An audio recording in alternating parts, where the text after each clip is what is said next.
1,60,000 కోట్లు అప్పు చేస్తేవి ఏం చేసినావు ఆడబెట్టినావు టింగు టింగ్ అంటే కేసీఆర్ యాదికి వస్తాడని టకీ టకీ అన్నాడు యాడరబై టకీ టకీ అంటే ఇంతవరకు టకీ లేదు టికీ లేదు ఒక్క కాడ మాత్రం పడుతున్నాయి టకీ టకీమని ఏడా అది కరెక్ట్ మాట ఢిల్లీలో మాత్రం టంచన్గా కొట్టకపోతే ఈయన పోస్ట్ బూస్టింగ్ కదా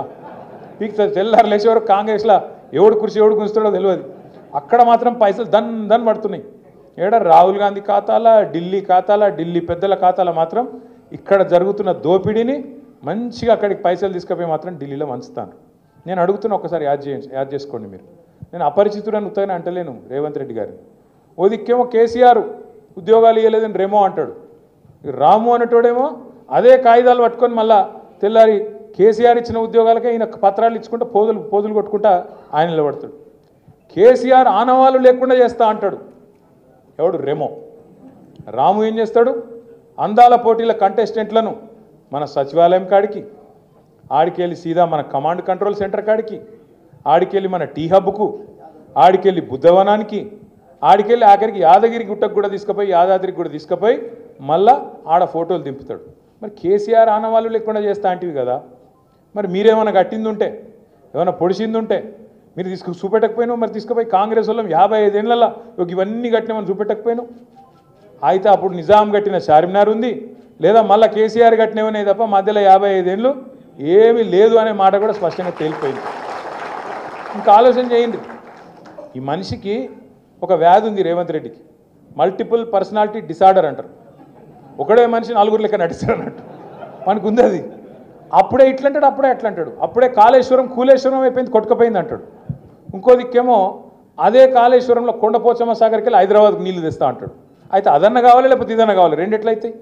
కొండపోచమ్మ ఉన్నదే కాళేశ్వరంలో ఉన్నాయి మల్లన్న సాగర్ ఉన్నదే కాళేశ్వరంలో ఉన్నాయి అది కూలిపోతే మరి నీళ్ళు ఎక్కడికి వెళ్ళి ఉన్నాయి మల్లన్న సాగర్లో కొండపోచమ్మ సాగర్లో అయినా నాకు తెలియక అడుగుతా నాకు నిజంగానే తెలియక అడుగుతున్నా ఇప్పుడు మీరు ఒక ఇల్లు కట్టిర్రు అనుకో ఇల్లు కడితే 2 నెలలు మంచిగానే ఉన్నది బందోబస్తు ఉన్నది ఇల్లు ఇబ్బంది లేదు 3వ సంవత్సరంలో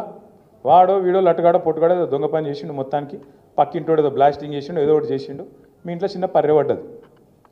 నీళ్ళు వస్తున్నాయి ఏం చేస్తారు మీరు ఇల్లంతా గులగొడతారా కాదు బుద్ధున్నోడు ఏం చేస్తాడు దాన్ని మంచిగా రిపేర్ చేసి ఏదో బందోబస్తుగా మొదలు 4 రోజులు అది ఊతాం అది దాన్ని ఏమంటారు పూసేది ఏమంటారు దాన్ని లప్పం కొడతాం లప్పం కొట్టి నీళ్ళు రాకుండా చెప్తాం దబ్బన తాత్కాలిక మరమ్మత్తు కాదు కూడదంటే దాన్ని శాశ్వతంగా ఏదన్నా రిపేర్ చేసుకొని దాన్ని బందోబస్తుగా చేస్తాం బుద్ధునోడు ఎవడని అదే చెప్తాడా ఎవడని ఇల్లు గులగొడతాడా మొత్తానికి పర్యబడితే రేవంత్ రెడ్డి మాత్రం ఇల్లు గులగొడతా సమస్యనే లేదు కేసీఆర్కి పేరు వచ్చింది కాళేశ్వరం కడితే నేను బరాజ్ని కూలగొట్టి మళ్ళా కడతా మేస్త్రా మన్నా మేస్త్రి అంటే మనోడు ఎవడో అంటుండు గుంపు మేస్త్రి కదా అంటుండు మేస్త్రి అంటే కట్టేటోడు వీడు కూలగొడుతుంది కూడా సెపరేట్ మేస్త్రీలు ఉంటారు మీరు చూడుర్రి 17 నెలల 18 నెలల ఒక్క ఇటుక పెట్టిండు ఎక్కడైనా కొత్త ప్రాజెక్ట్ ఏదైనా కట్టిండా కేసీఆర్ మరి 40,000 కోట్ల అప్పు సంవత్సరానికి చేస్తే రైతు బంధు ఇచ్చిండు కరెంటు మంచిగా చేసిండు నీళ్లు మంచిగా చేసిండు ప్రాజెక్టులు కట్టిండు ఇండ్లు కట్టిండు ఇన్ని కథలు చేసినావు నువ్వేం చేసినావు ఇక ఎన్ని చెప్పాలి రైతు వేదిక చెప్పాలి ఎన్ని చెప్పాలి ఇంక నేను ఊరూరికి డంపింగ్ యార్డ్ కట్టినాం నర్సరీ కట్టినాం వైకుంఠ ధామాలు కట్టినాం ఒకటా రెండా ఇవన్నీ చెప్పమంటావు అంటున్నా అందుకే ఈ బాగానే ఉంది అన్నీ చెప్తున్నావు కానీ మరి నిర్మల్ ఎందుకు ఓడిపోయారు మరి మీరు ఇన్ని చేసి నిర్మల్ ఎందుకు ఓడిపోయారు నేను ఏమంటున్నా అంటే ఒక నిమిషం నేను ఏం చెప్తున్నా అంటే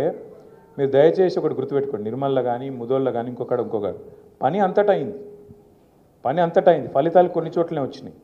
ఎందుకు అంటే కారణం ఒకటి మనం పెట్టిన అభ్యర్థి మీకు నచ్చక కావచ్చు లేదా రెండోది మీరు కూడా కొంత నీరసపడ్డారు ఏమనుకున్నారు మా ఒక్క ఎమ్మెల్యే ఓడిపోతే ఏమైతే కేసీఆర్ అయితే గెలుతాడు కదా వా ఏం హుషారున్నారు మా ఒక్కడు వీక్తే ఆయన మాత్రం ముఖ్యమంత్రికి ఉంటాడు మా ఒక్కడు కటింగ్ పెడదాం అనుకున్నారు అట్లా మీ లెక్క చాలామంది అనుకున్నారు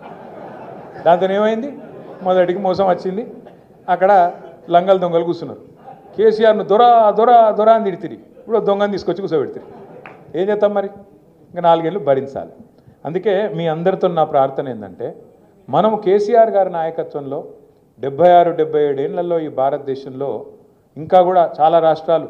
దిక్కుదోసని పరిస్థితులు ఉన్నాయి ఏం చేయాలో వాళ్ళకి తెలుస్తలేదు ఇంకా కూడా చక్కగా నడుపుకోలేకపోతున్నారు కానీ మన రాష్ట్రంలో ప్రజలకు ఏం కావాలి పల్లె ప్రజలకు ఏం కావాలి, పట్టణ ప్రజలకు ఏం కావాలి, ఒక ఆలోచనతో అర్థవంతంగా అద్భుతంగా చేసుకొని అటు పల్లెలు ఇటు పట్టణాలు రాష్ట్ర సంపద పెంచడం. ఇప్పుడు మీ నిర్మల్ తాలూకాలనే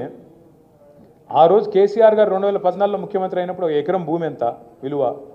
కేసీఆర్ దిగిపోయినాడు భూమి విలువ ఎంత, ఎన్ని రెట్లు పెరిగింది. ప్రతి మనిషికి సంపద పెరిగిందా లేదా? భూమి ఉన్నోళ్ళు అయితే, భూమి లేదు లేదా ఇంకా ఇతరత్ర ఉంటే కూడా ఏదో రూపంలో పెన్షన్లు ఇచ్చుడో, లేకపోతే